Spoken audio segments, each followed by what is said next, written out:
I'm Dr. Connie. Hi, I'm Dr. Lee. And we're here at Orangetheory today. We're going through a workshop on running form basics. That way, as you're getting through Marathon Month, you are prepared to be the most efficient while getting your mileage and not get hurt. So the first one we want to talk over is your timing. So cadence is how fast your steps are going. It's your steps per minute. And this is really related also to your stride length. Right. Stride length is pretty important. Your speed will come with your stride length and your cadence. So both of them will build up your speed. Either you build up your cadence, so you go faster, you bring up your speed. Or you go longer stride, so you can get faster. So cadence, like what are we aiming for? A lot of times the music in the class is pretty quick to keep you going, and 180 steps per minute is what we're aiming for.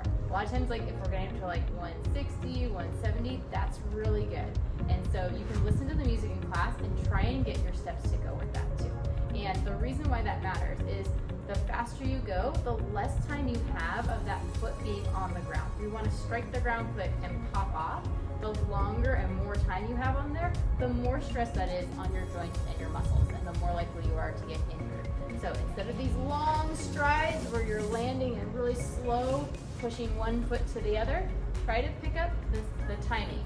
And that'll also help you get further in your marathon challenge even faster, in the same amount of time that you have during class. Next, we want to go through kind of what we call our ABCs of running. And so we're going to start out with the arm pump. So the arm pump, a lot of people will try to just run in like big swing or crossover. They kind of create a lot of force that you have to push back. They kind of waste your energy instead of like going forward if you are turning. Or a lot of people will try to move it from the side. They kind of like you shifting to the side, you're not going forward, you're actually moving to the side. They kind of waste your energy instead of just going forward. We've seen some real funky arm swings happen when people are running. Right. Sometimes people doesn't know that they feel like they're doing pretty good, but somehow if we take a look for more detail, they kind of have little swing in one side, usually one side. And it depends on where they run. Sometimes they run on the track, they always run on the same side. So this one arm is moving more than the other side. So they kind of like make it unbalanced, right?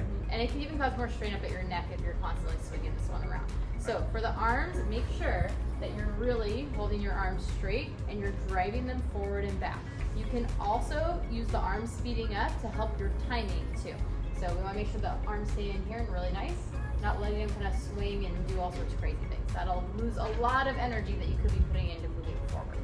And for our B is breathing. So for this one, as you're breathing, it helps to time it with your running, where you're breathing in, out, out, in, out, out. That way you make sure that we're consistently getting air in and out. You're not holding your breath, and you're not just taking these funky inhale, exhale, or holding your breath and then going as you go. So as you're stepping in, out, out, out. Also, we want to make sure that the breathing is coming from the belly. A lot of times people are chest breathing from here, and all of a sudden like, man, my neck just feels so tired after I run. Make sure you keep the neck relaxed.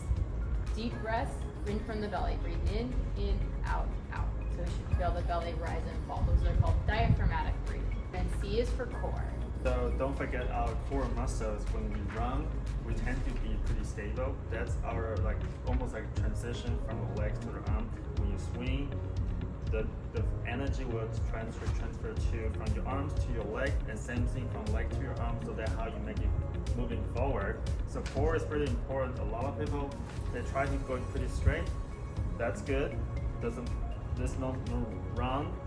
But a lot of people will try moving backward. They kind of lose your energy to keep going forward, or lean forward too much. They kind of lose their energy too. Again, so core is kind of the transition from the leg to the arm to the top. That helps you to moving forward. No matter how you run, the key is keep your core engaged. And make sure that you're not just running all sloppy though. You need that core to help you transition the force from the top to the bottom. Next, there are some smaller details. Things like leaning forward a little bit as you go. It's only a small lean forward. We don't need to be like way forward here. If we do that lean forward, that puts some stress off your knees by getting your glutes and the muscles in the back of your hip engaged. Your glutes, hamstrings, those are muscles that a lot of times we're underusing with running, but we really need to get those involved to keep stress off the knees. So not leaning backwards like Dr. Lee mentioned earlier. So along with the forward lean, making sure that you're not scrunched up here. This is not the type of lean forward we're talking about. Coming here, leaning forward, still keeping the shoulders open and the head forward, not scrunching down this way. That'll make it really hard to breathe and make you really tighten all of these muscles in the front here. And then our last one, the notorious foot strike. You may have seen lots of things about a heel strike versus a forefoot strike. A heel strike is when you're striking right on the back of your heel. Forefoot strike is when you're more up by the toes, and then midfoot is right in the middle. A lot of times, different strikes come with different pros and cons. That midfoot one is usually the best in terms of efficiency in moving you forward. If you have a long stride and that heel is way out front, and you land on that heel, that foot goes down, the muscles in the front of the shin have a lot more work to do controlling that motion, and a lot of times we get shin splints there. So, going from a heel strike to bringing that foot more underneath your body can be really, really helpful. Also, increasing your cadence, like we mentioned earlier, tends to prevent that striding too far in front of your body and not too much load on the shins. You want to make sure as you start going through this challenge that shin pain or anything like that doesn't get in your way. And so if you do have any other issues that are getting in your way, definitely reach out to us. We're physical therapists, doctors of physical therapy. We also love running. We're both runners, and we help runners all the time get back to running and feeling good. So if you want to hit this challenge, feel good, and you've got any nagging aches or pains, you haven't been able to run, you're walking instead of running, you're hitting the bike instead of the tread, definitely reach out, let us know. We're here to help you guys.